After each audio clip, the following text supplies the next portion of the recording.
बाबा मुरली वाले, आपका क्या कहना,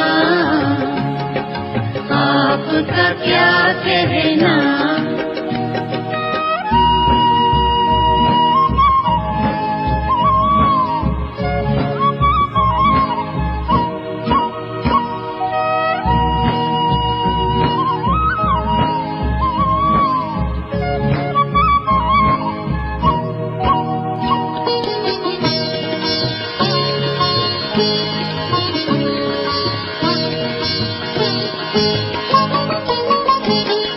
कितनों को आपने राह दिखाई, राह दिखाई हो, राह दिखाई हो।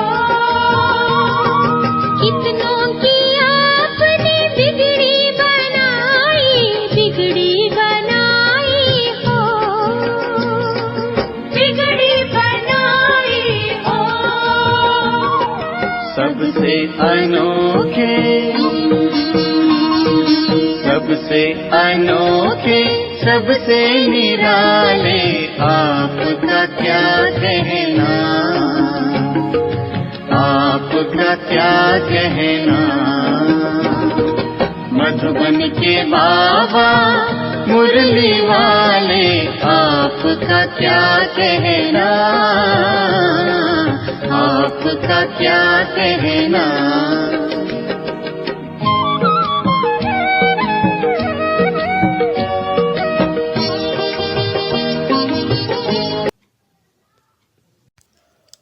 ओम शांति। आज 19 फरवरी 2023 बाबा की मुरली सुनेंगे। सबसे पहले देखते हैं मुख्य बिंदु।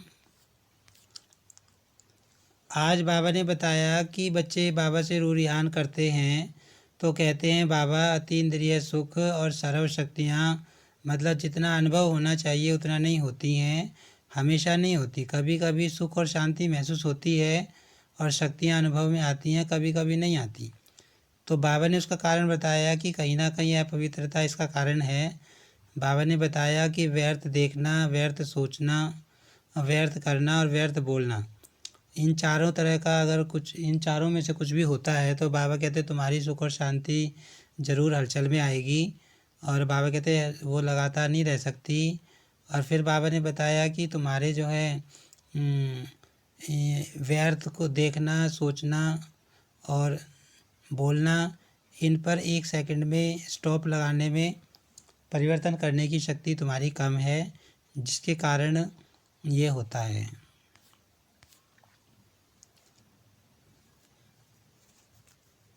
बाबा ने बताया आज कि जब कोई बात सहन करने वाली आती है या बदलने वाली आती है तो बच्चे कहते हैं मैं ही पहले क्यों बदलूं, मैं ही सहन क्यों करूं, मैं ही क्यों समाऊं। तो बाबा ने बताया कि ये सहन करना नहीं है, मरना नहीं है।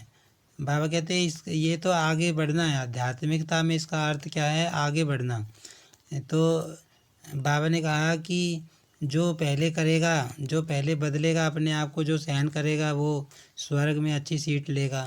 बाबा कहते हैं उसको प्राप्ति होगी। तो ये सहन करना नहीं बल्कि प्राप्ति करना है। फिर बाबा ने कहा कि तुम पद्मा पदम भाग्यशाली हो, कदमों में तुम्हारे पदम हैं। बाबा कहते हैं कि संगम युग चल रहा है, संगम युग में तुम जो है हर कदम में पदम जमा कर सकते हो। यही संगम युग है जब तुम कमाई कर सकते हो। फिर बाबा कहते हैं सतयुग में तो खाने का समय होगा, कमाई करने का समय अभी है। और आज बाबा ने डबल विदेशियों से बात करते हुए कहा कि देहधारी कंपेनियन कोई भी होगा, अगर तुमने देहधारी देहधारी को कंपेनियन बनाया तो बाबा कहते वो तो लेने वाला होगा, देने वाला नहीं होगा। अगर देगा भी तो लास्ट में लेगा ही। लेकिन बाबा ऐसा कंपेनियन है जो कभी लेता नहीं, वो देता ही है। तो बाबा ने कहा कि तुम्हें बाप जैसा कंपेनियन कभी मिल नहीं सकता, कहीं मिल नहीं सकता। शांति। अब सुनते हैं मुरली विस्तार से। आज की मुरली का सार है पवित्रता के दृढ़ व्रत द्वारा वृत्ति का परिवर्तन। आज ऊंचे से ऊंचा बाप अपने सर्व महान बच्चों को देख रहे हैं। महान आत्मा तो सभी बच्चे बने हैं, क्योंकि सबसे महान बनने का मुख्य आधार पवित्रता को धारण किया है। पवित्रता का व्रत सभी ने प्रतिज्ञा के रूप में धारण किया है। अब बाबा कह रहे हैं कि बाबा अपने सर्व महान माना महान बच्चों को देख रहे हैं। महान बच्चे बाबा ने क्यों कहा? क्योंकि बाबा कहते हैं कि बच्चों ने पवित्रता के व्रत को धारण किया है। तो फिर बाबा बता रहे हैं कि पवित्रता का व्रत सबने धारण किया है। किसी भी प्रकार का दृढ़ संकल्प रूपी व्रत लेना, अर्थात अपनी वृत्ति को परिवर्तन करना। बाबा फिर बता रहे हैं कि जब कोई भी दृढ़ संकल्प लेते हैं और दृढ़ संकल्प रूपी व्रत लेते हैं तो उसका मतलब क्या होता है कि अपनी वृत्ति को परिवर्तन करना, माना अपने किसी न किसी संस्कार को परिवर्तन करना। वृत्ति को दृढ़ व्रत वृत्ति को बदल देता है। इसलिए ही भक्ति में व्रत लेते भी हैं और व्रत रखते भी हैं। व्रत लेना अर्थात मन में संकल्प करना और व्रत रखना अर्थात स्थूल रीति से परहेज करना। अब बाबा व्रत करना और व्रत रखने का अर्थ, व्रत लेना और व्रत रखने का अर्थ बता रहे हैं। बाबा कहते हैं व्रत लेने का मतलब क्या होता है कि मन में हमने कोई ना कोई दृढ़ संकल्प कर लिया कि आज हम इस चीज़ से दूर रहेंगे।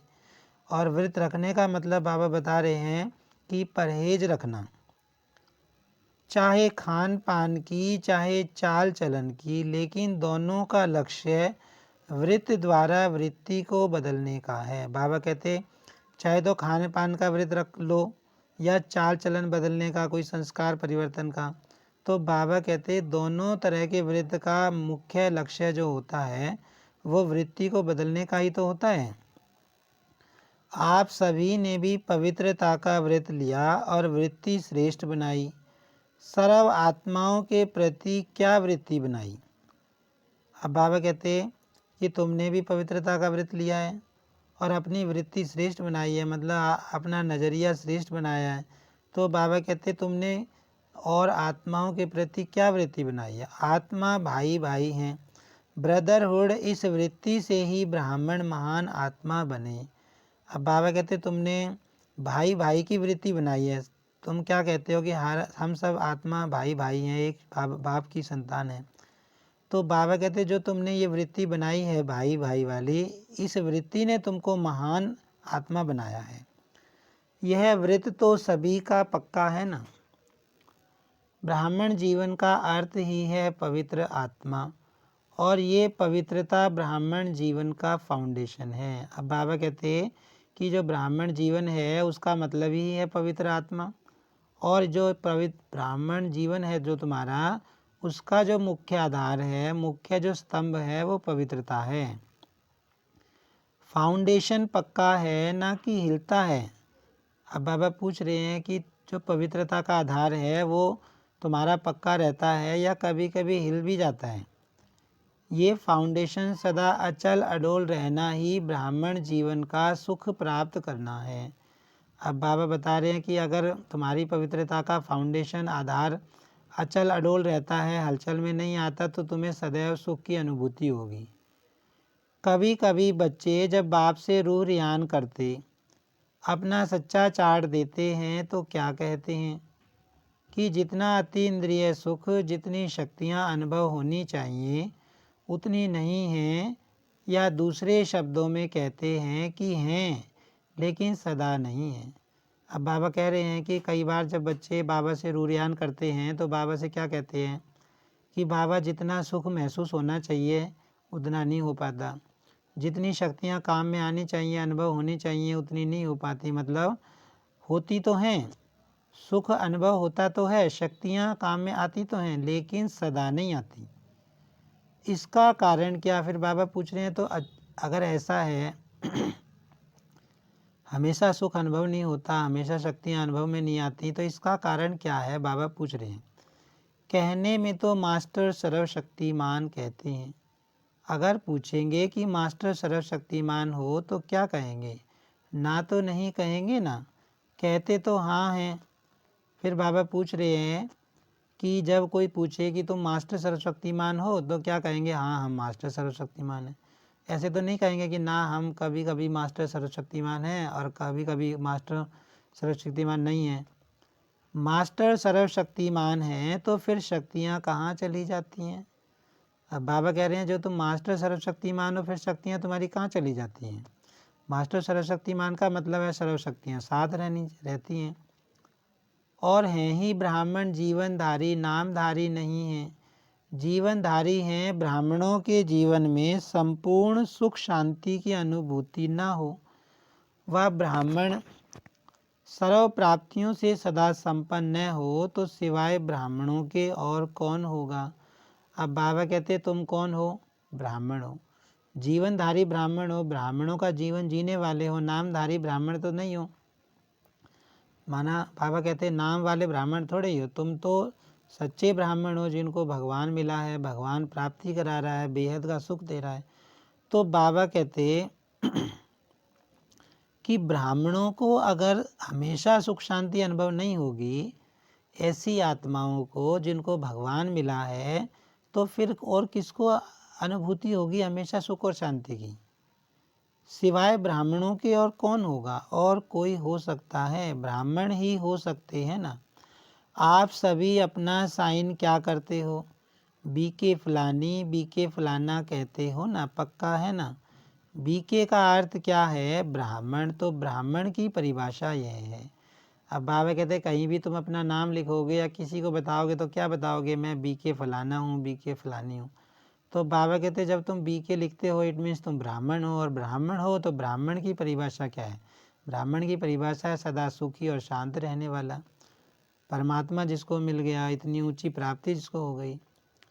जितना और उतना शब्द क्यों निकलता है, फिर बाबा कहते हैं फिर तुम्हारे मुख से जितना और उतना शब्द क्यों निकलता है। अभी कहते हो बाबा जितना महसूस न होना चाहिए उतना नहीं होता, तो जितना और उतना शब्द क्यों निकलता है।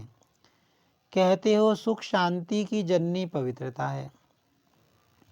जब भी अति इंद्रिय सुख व स्वीट साइलेंस का अनुभव कम होता है, इसका कारण पवित्रता का फाउंडेशन कमज़ोर है। अब बाबा कारण बता रहे हैं कि अगर तुम्हारी खुशी, तुम्हारा सुख कभी चला जाता है तो इसका मतलब है कभी न कहीं उस समय तुम्हारी पवित्रता का फाउंडेशन कमज़ोर हुआ है। पवित्रता का फाउंडेशन हिला है। पहले भी सुनाया है कि पवित्रता सिर्फ ब्रह्मचर्य का व्रत नहीं, ये व्रत भी महान है, क्योंकि इस ब्रह्मचर्य के व्रत को आज की महान आत्मा कहलाने वाले भी मुश्किल तो क्या लेकिन असंभव समझते हैं। तो असंभव को अपने दृढ़ संकल्प द्वारा संभव किया है और सहज पालन किया है, इसलिए ये व्रत भी धारण करना कम बात नहीं है। अब बाबा बता रहे हैं कि तुमने ब्रह्मचर्य के व्रत का पालन किया है, ब्रह्मचर्य का व्रत लिया है, तो बाबा कहते ये तो अच्छी बात है, लेकिन पवित्रता का मतलब सिर्फ ब्रह्मचर्य का व्रत नहीं है। बाबा कहते कि तुमने ब्रह्मचर्य का व्रत लिया है, ये अच्छी बात है। दुनिया वाले क्या समझते हैं कि पवित्र ब्रह्मचर्य का व्रत का पालन करना असंभव है, लेकिन तुमने असंभव को संभव बनाया है, और इस असंभव बात को तुमने संभव करके दिखाया है, धारण करके दिखाया है, ये कोई कम बात नहीं है। लेकिन बाबा कहते हैं कि संपूर्ण पवित्रता का मतलब सिर्फ ब्रह्मचर्य नहीं है। बाबा ने पहले भी बताया है कि पवित्रता का मतलब क्या है कि अगर हमारे मन में किसी भी आत्मा के प्रति जरा भी नेगेटिव है, ईर्ष्या है, छल कपट है, या गुस्सा है, नफरत है, तो बाबा कहते तो उसको भी संपूर्ण पवित्रता नहीं कहा जाएगा।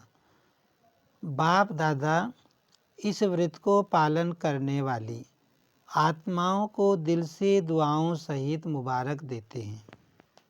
अब बाबा कहते कि भाई तुम बच्चों ने ब्रह्मचर्य के व्रत को धारण किया है, अच्छी बात है, बाबा तुमको बधाई देता है, मुबारक देता है। लेकिन बाप दादा हर एक ब्राह्मण बच्चे को संपूर्ण और संपन्न देखना चाहते हैं। बाबा कहते हैं लेकिन बाप तो सब बच्चों को क्या देखना चाहते हैं कि सारे बच्चे संपन्न बन जाएं, संपूर्ण बन जाएं।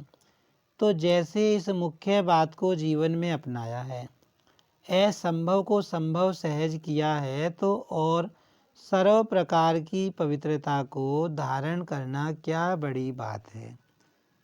बाबा कहते अगर तुमने इस पवित्रता को धारण कर लिया, ब्रह्मचर्य को धारण कर लिया, ब्रह्मचर्य का व्रत पालन कर लिया, तो बाबा कहते फिर सर्व प्रकार की मतलब सारी तरह की पवित्रता को धारण करना क्या बड़ी बात है।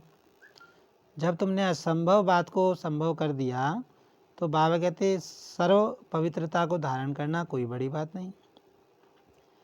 पवित्रता की परिभाषा सभी बहुत अच्छी तरह से जानते हो। अगर आप सबको कहें पवित्रता क्या है, इस टॉपिक पर भाषण करो तो अच्छी तरह से कर सकते हो ना। अब बाबा कहते हैं सबको बताया, पहले भी बहुत मूल्यों में बाबा ने पवित्रता की गुह्य परिभाषा एक्सप्लेन की है, बताई है कि पवित्रता का मतलब क्या है। हमारे मन में जरा भी 5 विकारों में से किसी भी विकार के कारण अंश मात्र भी अगर पैदा होता है तो बाबा कहते वो पवित्रता नहीं है। तो बाबा कहते कि तुम सब पवित्रता का मीनिंग तो बहुत अच्छी तरह जानते हो। अगर तुमसे कहें कि पवित्रता के टॉपिक पे भाषण करना है तो बहुत अच्छा करोगे, अच्छी तरह से कर सकते हो ना। जब जानते भी हो और मानते भी हो फिर उतना जितना ये शब्द क्यों। बाबा कहते तुम पवित्रता की परिभाषा जानते भी हो और मानते भी हो, फिर तुम्हारे मुख से उतना और जितना शब्द क्यों निकलता है। माना भाई जितना महसूस होना चाहिए उतना नहीं होता, तुम जो ये कहते हो बाबा कहते ऐसा क्यों निकलता है। कौन सी पवित्रता कमज़ोर होती है? जो सुख शांति और शक्ति की अनुभूति कम हो जाती है। पवित्रता किसी न किसी स्टेज में अचल नहीं रहती, तो किस रूप की पवित्रता हलचल है उसको चेक करो। अब बाबा कहते हैं अगर तुम्हारी सुख शांति फ्लक्चुएट हो रही है, हिल रही है, तो इसका मतलब है तुम चेक करो कि कहीं ना कहीं पवित्रता हलचल में आई है, पवित्रता का आधार हलचल में आया है। बाप दादा पवित्रता के सर्व रूपों को स्पष्ट नहीं करते, क्योंकि आप जानते हो, कई बार सुन चुके हो, सुनाते भी रहते हो, अपने आप से भी बात करते रहते हो। अब बाबा कहते हैं कि बाबा अभी पवित्रता की परिभाषा संपूर्ण रूप से नहीं बताएंगे। बाबा कहते हैं ये तुम्हें पता भी है, पहले भी सुन चुके हो तुम, और जब आपस में बात करते हो तब भी कहते हो कि हाँ ये है ये है। मेजॉरिटी की रिजल्ट देखते हुए क्या दिखाई देता है कि ज्ञान बहुत है, योग की विधि के भी विधाता बन गए। अब बाबा कहते हैं जब रिजल्ट देखते हैं बाबा तो क्या देखते हैं, सब बच्चों में ज्ञान बहुत आ गया, योग भी बहुत अच्छा लगाते हो, धारणा के विषय पर वर्णन करने में भी बहुत होशियार हो। बाबा कहते हैं अगर धारणा के टॉपिक पे वर्णन कराएं तो उसमें भी बहुत होशियारी से वर्णन करते हो, और सेवा में 1-2 से आगे हैं। बाकी क्या है? बाबा कहते हैं योग भी बढ़िया है, ज्ञान भी बढ़िया है, धारणा भी बढ़िया है। फिर बाबा कहते क्या रह गया? ज्ञाता तो नंबर 1 हो गए हैं, सिर्फ एक बात में अलबेले बन जाते हो।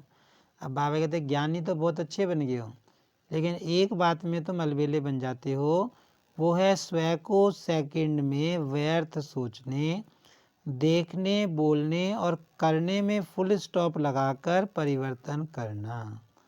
अब मेन बात आज बाबा ने ये बताई कि जो हमारी सुख शांति गायब होती है, शक्ति महसूस नहीं होती, उसका मेन कारण क्या है कि जो हम व्यर्थ सोच रहे हैं, व्यर्थ देख रहे हैं, व्यर्थ बोल रहे हैं, व्यर्थ कर रहे हैं। बाबा ने 4 बातें बताई, व्यर्थ सोचना, व्यर्थ देखना, व्यर्थ बोलना, व्यर्थ करना। तो बाबा कहते हैं जब भी तुम्हें ये लगे कि तुम इस चारों में से कोई काम कर रहे हो तो क्या तुम उसको सेकंड में स्टॉप करके परिवर्तन कर सकते हो।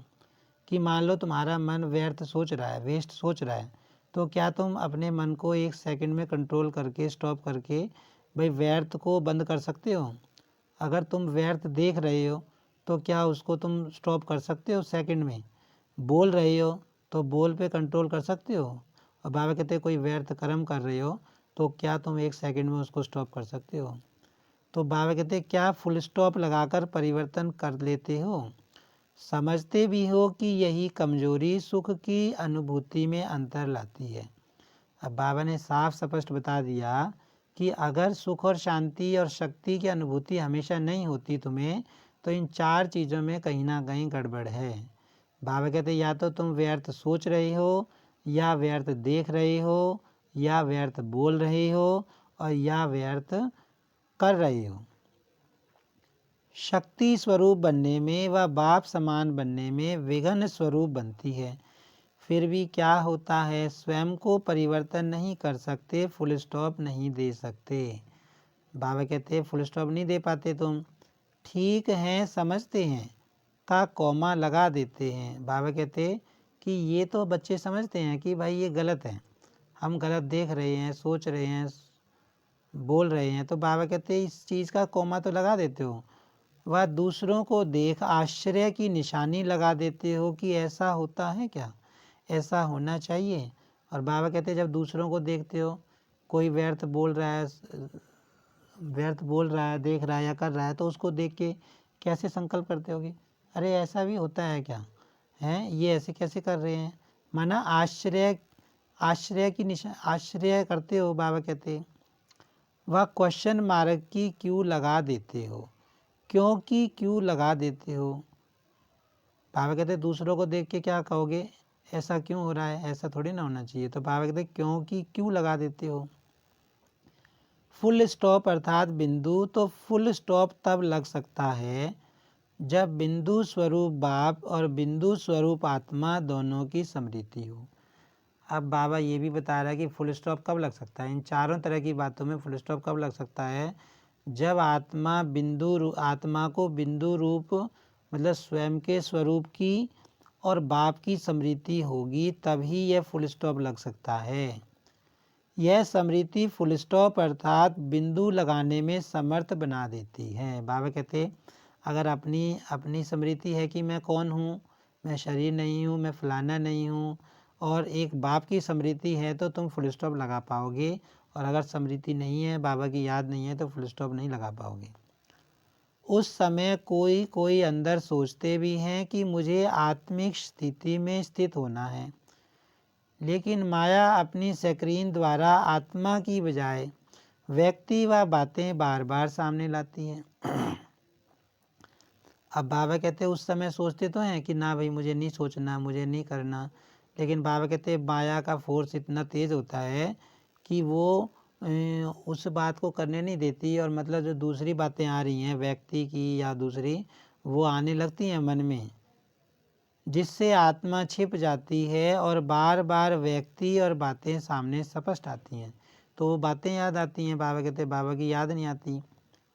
तो मूल कारण स्वयं के ऊपर कंट्रोल करने की कंट्रोलिंग पावर कम है। अब बाबा ने मेन बात बता दी कि तुम्हारी कंट्रोलिंग पावर कम है। बाबा कहते तुम्हारा कंट्रोल कम है। दूसरों को कंट्रोल करना बहुत आता है, लेकिन स्वयं पर कंट्रोल अर्थात परिवर्तन शक्ति को कार्य में लगाना कम आता है। बाबा कहते दूसरों को तो कंट्रोल खूब करते हो कि तुम्हें ऐसा नहीं करना चाहिए, तुम्हें ऐसा करना चाहिए, तुम अच्छा कर रहे हो, तुम गलत कर रहे हो, लेकिन बाबा कहते खुद के ऊपर कंट्रोल नहीं लगा पाते। बाप दादा कोई बच्चों के शब्द पर मुस्कुराते रहते हैं। जब स्वयं के परिवर्तन का समय आता है, वह सहन करने का समय आता है, वह समाने का समय आता है, तो क्या कहते हो, बहुत करके क्या कहते कि मुझे ही मरना है, मुझे ही बदलना है, मुझे ही सहन करना है। अब बाबा ने 3 बातें बताई कि जब भी स्वयं के बदलने का समय आएगा, या कोई बात सहन करने का समय आएगा, या कोई बात समाने का समय आएगा, तो क्या कहेंगे, क्यों मैं ही चेंज हूँ, सामने वाले को चेंज होना पड़ेगा पहले ये चेंज हो तभी तो मैं चेंज होऊंगा, जब ये बदलेगा तो मैं बदलूँगा, ये नहीं बदल रहा तो मैं क्यों बदलूँ। तो बाबा कहते हैं कि मुझे ही बदलना पड़ेगा। कोई बात सहन करनी पड़ जाए तो क्या कहेंगे, मुझे ही सहन करना पड़ेगा, ये क्यों नहीं सहन कर रहा। तो बाबा कहते हैं कि फिर ऐसे बोलते हो, मुझे ही सहन करना है, मुझे ही बदलना है, लेकिन जैसे लोग कहते हैं ना कि मरा और स्वर्ग गया, उस मरने में तो स्वर्ग में कोई जाते नहीं हैं, लेकिन इस मरने में तो स्वर्ग में श्रेष्ठ सीट मिल जाती है। अब बाबा बता रहे हैं कि अगर तुम यहाँ मरोगे का मतलब पहले नंबर पर अपने आप को बदलोगे। भाई ये नहीं सोचोगे सामने वाला बदले, पहले नंबर पे खुद को बदलना है। बाबा कहते जब ये तुम करोगे कि मैं बदलूँ तो दूसरे बदलें, तो बाबा कहते और ये सोचोगे कि हाँ मैं पहले सहन करूँगा, दूसरा करे ना करे मुझे कोई लेना देना नहीं, मैं बदलूँगा दूसरा बदले ना बदले मुझे कोई लेना देना नहीं। तो बाबा कहते जो पहले मरेगा माना जो करेगा उसको स्वर्ग में श्रेष्ठ सीट मिलेगी। बाबा ने एक बार मुरली में ये भी कहा था कि मान लो सामने वाला पहले बदलता है, सामने वाला पहले सहन करता है, तो बाबा कहते फिर पहला नंबर तो उसको मिलेगा, तुमको थोड़ी ना मिलेगा। पहले नंबर की सीट उसको मिलेगी, तुमको नहीं मिलेगी। लेकिन स्वर्ग में स्वराज्य लेना है तो मरना अच्छा है ना, क्या मुश्किल है। बाबा कहते अगर तुम्हें स्वर्ग में अच्छी सीट चाहिए तो ये पहले मरना पड़ेगा, अच्छा है मरना। उस समय मुश्किल लगता है मैं गलत हूँ ही नहीं, वो गलत है। फिर बाबा कहते ऐसे कहते हो कि मैं तो गलत हूँ ही नहीं, सामने वाला गलत है, लेकिन गलत को मैं राइट कैसे करूँ यह नहीं आता। रॉन्ग वाले को बदलना चाहिए या राइट वाले को बदलना चाहिए। अब बाबा कहते चलो सामने वाला गलत है, तो बाबा कहते किसको बदलना चाहिए, राइट तुम हो तो तुमको बदलना चाहिए। किसको बदलना है, दोनों को बदलना पड़े। बदलने शब्द को आध्यात्मिक भाषा में आगे बढ़ना मानो बदलना नहीं मानो बढ़ना। अब बाबा बता रहे हैं कि बदलने का मतलब क्या होता है, आगे बढ़ना। माना अगर तुम पहले बदल रहे हो, सामने वाला नहीं बदल रहा, तो इसका मतलब है तुम आगे बढ़ रहे हो, आध्यात्मिकता में स्पिरिचुअलिटी में तुम आगे बढ़ रहे हो। उल्टे रूप का बदलना नहीं, सुलटे रूप का बदलना। बाबा कहते तुम सहन कर रहे हो, पहले तुम पहले बदल रहे हो, तो इसका मतलब है तुम आगे बढ़ रहे हो, तुम पावरफुल बन रहे हो। क्योंकि पहले नंबर पे सहन करना और बदलना वही आत्मा कर सकती है जो पावरफुल हो, शक्तिशाली हो। अपने को बदलने की शक्ति है कि कभी तो बदलेंगे ही। पवित्रता का अर्थ ही है सदा संकल्प बोल कर्म। संबंध और संपर्क में 3 बिंदु का महत्व हर समय धारण करना। अब बाबा बता रहे हैं कि पवित्रता का अर्थ क्या है, सदा संकल्प बोल कर्म संबंध और संपर्क में 3 बिंदु का महत्व हर समय धारण करना। कोई भी ऐसी परिस्थिति आए तो सेकंड में फुल स्टॉप लगाने में स्वयं को सदा पहले ऑफर करो मुझे करना है। अब बाबा कहते कैसी सिचुएशन आ जाए, चाहे सहन करने की, चाहे बदलने की, चाहे समाने की, तो बाबा कहते क्या करना है, खुद को ऑफर करना है कि मैं करूँगा, सामने वाला करे ना करे। ऐसी ऑफर करने वाले को 3 प्रकार की दुआएं मिलती हैं। अब बाबा बता रहे हैं कि अगर तुम ऐसा करोगे तो तुमको 3 तरह की दुआएं मिलेंगी। स्वयं को स्वयं की भी दुआएं मिलती हैं, मतलब खुशी मिलती है। अगर हम बदल लेते हैं, सामने वाले से बहस नहीं करते, तो बाबा कहते हैं तुमको खुशी मिलेगी, तुम्हारे मन के संकल्प ज़्यादा नहीं चलेंगे, तो ज़्यादा मन हलचल में नहीं आएगा। दूसरा बाबा कहते हैं बाप द्वारा जो भी श्रेष्ठ आत्माएं ब्राह्मण परिवार की हैं उन्हों के द्वारा भी दुआएं मिलती हैं।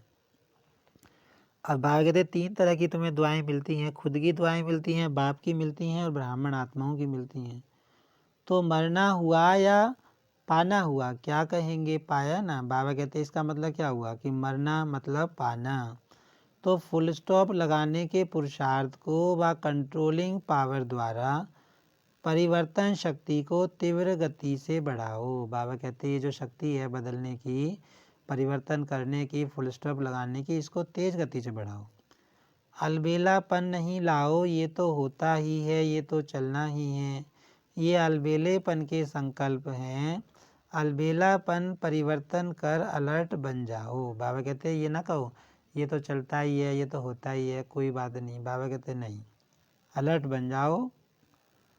अच्छा, चारों ओर के महान आत्माओं को, सर्वश्रेष्ठ पवित्रता के व्रत को धारण करने वाली आत्माओं को, सदा स्वयं को सेकंड में फुल स्टॉप लगाए, श्रेष्ठ परिवर्तक आत्माओं को, सदा स्वयं को श्रेष्ठ कार्य में निमित्त बनाने की ऑफर करने वाली आत्माओं को, सदा 3 बिंदु का महत्व प्रैक्टिकल में धारण कर दिखाने वाली बाप समान आत्माओं को बाप दादा का याद प्यार और नमस्ते। अब बाबा ने यहाँ तक जितना भी समझाया सारे सम्मान बच्चों को दे दिए। बाबा ने बताया ना कि बाबा ने याद प्यार दिया, तो देखो सारी चीज़ें एक कंबाइन करके बताई कि ऐसी महान आत्माएं जो पवित्रता का व्रत धारण कर रही हैं उनको, जो सेकंड में फुल स्टॉप लगा देती हैं उन आत्माओं को, जो स्वयं को पहले नंबर पे बदलती हैं उन आत्माओं को, और जो 3 बिंदु का प्रैक्टिकल महत्व प्रैक्टिकल में लाती हैं उन आत्माओं को बाबा ने याद प्यार दिया है। माना जो आत्माएं बाबा कहते हैं सब चीज़ें धारण करेंगी, माना बाबा ने जो कुछ समझाया वो सब याद प्यार में सम्मिलित कर दिया। फिर बाबा की दादियों से मुलाकात है। सभी आप लोगों को देखकर खुश होते हैं, क्यों खुश होते हैं? बाप दादा सभी से पूछ रहे हैं, दादियों को देख खुश होते हो ना? क्यों खुश होते हैं? क्योंकि अपने वाइब्रेशन व कर्म द्वारा खुशी देते हैं, इसलिए खुश होते हैं। अब बाबा कह रहा है दादियों को देख के सब खुश होते हैं। क्यों खुश होते हैं? क्योंकि दादियों के जो शुभ संकल्प हैं, वाइब्रेशन है, कर्म है, वो दूसरी आत्माओं को खुशी देते हैं। जब भी ऐसी श्रेष्ठ आत्माओं से मिलते हो तो खुशी अनुभव करते हो ना? टीचर्स से फॉलो भी करते हो ना? कई सोचते हैं बाप तो बाप है, कैसे समान बन सकते हैं? लेकिन जो निमित्त आत्माएं हैं वो तो आपके हमजिन्स हैं ना, तो जब वो बन सकती हैं तो आप नहीं बन सकते। तो बाबा बता रहा है कि जब कुछ आत्माएं जैसे दादी जैसी आत्माएं अगर बहुत प्राप्ति कर सकती हैं, धारणा कर सकती हैं, तो बाबा कहते तुम भी तो कर सकते हो, तुम भी तो उनके जैसे हो। तो लक्ष्य सभी का संपूर्ण और संपन्न बनने का है। अगर हाथ उठवाएंगे कि 16 कला बनना है या 14 कला, तो किस में उठाएंगे? 16 कला। तो 16 कला का अर्थ क्या है? संपूर्ण ना। फिर बाबा कह रहे हैं कि जो अगर कोई कहे तुमसे कि भी बताओ 16 कला संपूर्ण बनना है या 14 कला, तो बाबा कहते हाथ तो 16 में उठाएंगे। तो 16 कला का अर्थ ये संपूर्ण बनना। फिर बाबा कहते फिर ऐसे क्यों कहते हो कि हम नहीं बन पाएंगे? जब लक्ष्य ही ऐसा है तो बनना ही है, मुश्किल है नहीं, बनना ही है। छोटी छोटी बातों में घबराओ नहीं। मूर्ति बन रहे हो तो कुछ तो हैमर लगेंगे ना, नहीं तो ऐसे कैसे मूर्ति बनेंगे? अब बाबा कहते हैं कि माया आती है, परेशानियां आती हैं, हलचल आती है, तो उसमें घबराओ मत। बाबा कहते हैं जैसे मूर्तिकार मूर्ति बनाता है तो हथौड़े से कितनी जगह उसको चोट मारता है, और बहुत जगह चोट मार मार के उसको ठोंक ठोंक के फिर उसको ऐसे रूप में दे देता है कि उसको फिर सब जो है कितना प्रशंसा करते हैं। तो बाबा कहते तुम भी मूर्तियां बन रहे हो तो कुछ ना कुछ हैमर तो लगेंगे, हथौड़े तो लगेंगे ना। तो बाबा कहते उससे घबराओ मत। जो जितना आगे होता है उसको तूफान भी सबसे ज़्यादा क्रॉस करने होते हैं, लेकिन वो तूफान उन्हों को तूफान नहीं तोहफा लगता है। अब बाबा कहते तुम जितना आगे जाओगे तो बाबा कहते उतने तूफान भी तुम्हें सबसे ज़्यादा क्रॉस करने पड़ेंगे, लेकिन वो तूफान तोहफा बाबा कहते तुम्हारे लिए हैं। ये तूफान भी गिफ्ट बन जाती है, अनुभवी बनने की तो तोहफा बन गया ना। अब बाबा कहते जितनी तरह की माया तुम्हारे सामने आती जाएगी तुम उन मायाओं का अनुभवी बनते जाओगे, तो अगले टाइम पे अगर वैसी माया आएगी तो तुम उसको सहज पार कर लोगे। वरना बाबा कहते तुमको अनुभव की गिफ्ट मिल गई। तो गिफ्ट लेना अच्छा लगता है या मुश्किल लगता है? तो ये भी लेना है, देना नहीं है। देना मुश्किल होता है, लेना तो सहज होता है। ये नहीं सोचो मेरा ही पार्ट है क्या, सब विघ्नों के अनुभव मेरे पास ही आने हैं। अब वही वाली बात आ गई। बाबा कहते ये ना सोचो कि सारी माया मेरे ही पास आनी है, सारे विघ्न मेरे ही पास आने हैं, मेरा ही भाग्य ऐसा है क्या? वेलकम करो, आओ। बाबा कहते कि माया को वेलकम करो, स्वागत करो कि आओ, ये गिफ्ट है। ज़्यादा में ज़्यादा गिफ्ट मिलती है, इसमें क्या? ज़्यादा एक्यूरेट मूर्ति बनना अर्थात हैमर लगना। बाबा कहते हैं जितनी ज़्यादा एक्यूरेट अच्छी मूर्ति बनेगी उतने ही ज़्यादा हथौड़े भी लगेंगे। हैमर से ही तो उसे ठोंक ठोंक करके ठीक करते हैं। आप लोग तो अनुभवी हो गए हो, नथिंग न्यू। खेल लगता है, देखते रहते हो और मुस्कुराते रहते हो, दुआएं देते रहते हो। टीचर्स बहादुर हो या कभी कभी घबराती हो। ये तो सोचा ही नहीं था ऐसा होगा, पहले पता होता तो सोच लेते। अब बाबा कहते भाई ऐसे तो नहीं कहते कि ये भाई ऐसा तो सोचा ही नहीं था, माया ऐसी भी आएगी, ऐसी माया भी आएगी, ऐसा विघ्न भी आएगा, ऐसा भी होगा क्या, ऐसा भी होता है। तो बाबा कहते ऐसे ऐसे तो नहीं कहते। डबल फॉरेनर समझते हो, इतना तो सोचा ही नहीं था कि ब्राह्मण बनने में भी ऐसा होता है। सोच समझकर आए हो ना, या अभी सोचना पड़ रहा है। अच्छा, कितना भी कोई कैसा भी हो, लेकिन बाप दादा अच्छाई को ही देखते हैं, इसलिए बाप दादा सभी को अच्छा ही कहेंगे, बुरा नहीं कहेंगे। चाहे 9 बुराई हो और एक अच्छाई हो तो भी बाप क्या कहेंगे, अच्छे हैं, या कहेंगे कि ये तो बहुत ख़राब हैं, ये तो बड़ा कमज़ोर है। बाबा कहते हैं कि कैसा भी बच्चा हो, कितनी कमी हो, लेकिन बाबा तो हमेशा आगे बढ़ाता है, अच्छा ही देखता है। अच्छा, ये बड़ा ग्रुप हो गया, 21 देशों के लोग आए हैं बाबा से मिलने, 21 देशों के लोग आए हैं। अच्छा है हाउसफुल हो तब तो दूसरा बने, अगर फुल नहीं होगा तो बनने की मार्जिन नहीं होगी। बाबा कहते जब ये पूरा घर भर जाएगा तभी तो दूसरा बनाओगे। आवश्यकता ही साधन को सामने लाती है। फिर अव्यक्त बाप दादा की पर्सनल मुलाकात। हर कदम में पद्मों की कमाई जमा करने का युग संगम युग। इसमें बाबा ने बताया कि हर कदम में पद्मों की कमाई अगर जमा करनी है तो वो युग संगम युग है। अपने को पद्मा पद्म भाग्यवान समझते हो, हर कदम में पद्मों की कमाई जमा हो रही है। बाबा कहते कि क्या अपने को पद्मा पद्म भाग्यशाली समझते हो? हर कदम में कमाई जमा हो रही है या नहीं हो रही? तो कितने पद्म जमा किए हैं? अनगिनत हैं, क्योंकि जानते हैं कि जमा करने का समय अब है। सतयुग में जमा नहीं होगा। बाबा कहते जितनी कमाई करना चाहते हो, जितना जमा करना चाहते हो, यही समय है। कर्म वहाँ भी होंगे लेकिन अकर्म होंगे, क्योंकि वहाँ के कर्म का संबंध भी यहाँ के कर्मों के फल के हिसाब में है। अब बाबा कहते हैं सतयुग में जो कर्म करोगे उसकी प्रारब्ध नहीं बनेगी, उसका फल नहीं मिलेगा, फल यहाँ के कर्मों का मिलेगा।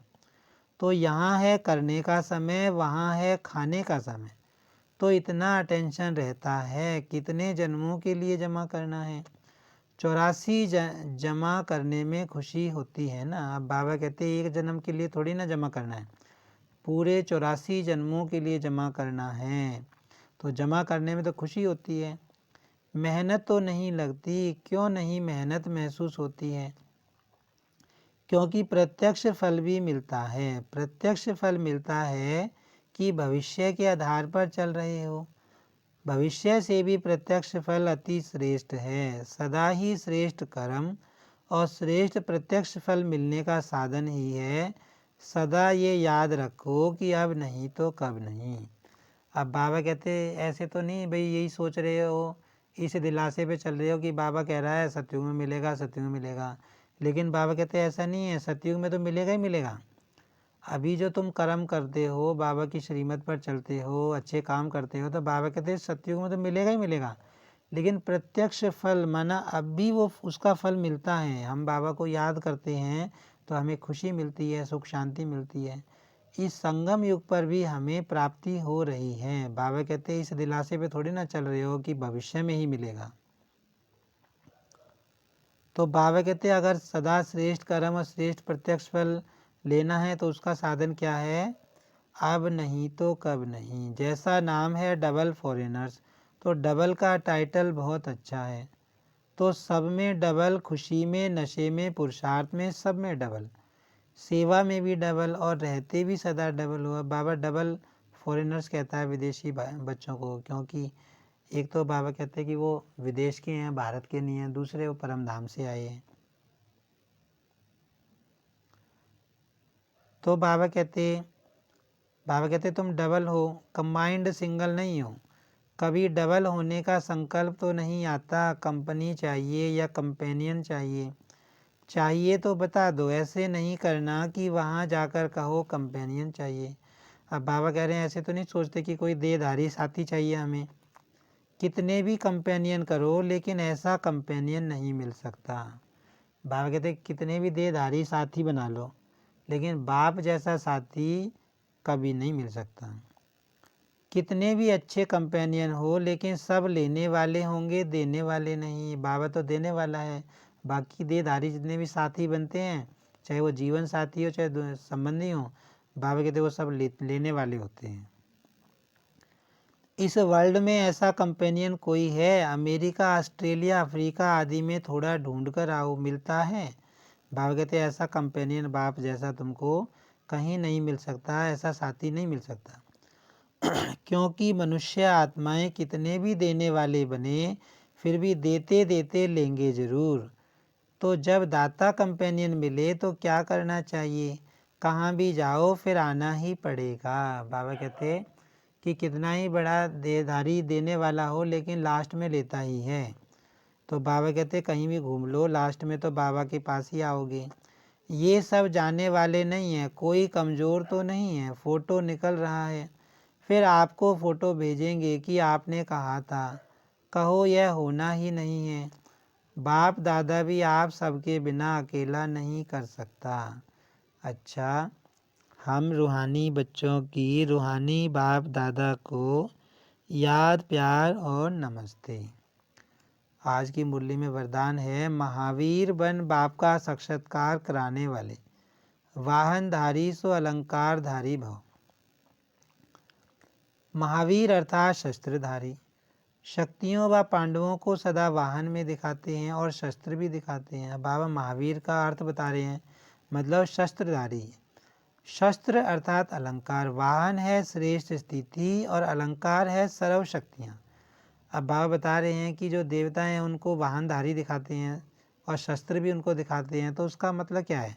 जो वाहन दिखाते हैं उसका मतलब है श्रेष्ठ स्थिति, और अलंकार जो शस्त्र दिखाते हैं वो है अलंकार माना सर्व शक्तियाँ। ऐसे वाहनधारी और अलंकारधारी ही साक्षात्कार मूर्त बन बाप का साक्षात्कार करा सकते हैं। माना जो बच्चे श्रेष्ठ स्थिति में रहते हैं, स्वमान में रहते हैं कि मैं श्रेष्ठ आत्मा हूँ, मैं महान आत्मा हूँ, मैं श्रेष्ठ संगम योगी ब्राह्मण आत्मा हूँ, और जो बाबा कहते सर्व शक्तियों को अपने पास रखते हैं, तो बाबा कहते वही तो बाबा का साक्षात्कार करा सकते हैं। यही महावीर बच्चों का कर्तव्य है। महावीर उसे ही कहा जाता है जो अपनी उड़ती कला द्वारा सर्व परिस्थितियों को पार कर ले। महावीर मतलब जो कैसी भी परिस्थिति आ जाए उसको भी सामना कर ले, उसको भी उड़ती कला से पार कर ले। स्लोगन है, एक रस पुरुषार्थ द्वारा ऊंची स्थिति बना लो तो हिमालय जैसा बड़ा पेपर भी रुई हो जाएगा। बाबा कहते एक रस पुरुषार्थ करो, ऊपर नीचे नहीं। तो बाबा कहते अपनी स्थिति हिमालय जैसी बना लो, ऊंची स्थिति बना लो। तो बाबा कहते फिर कैसी परिस्थिति आ जाए हिमालय जैसी भी, तो वो भी तुम्हारे सामने रुई बन जाएगी। तो ये थे आज के बाबा के मधुर महावाक्य। ओम शांति।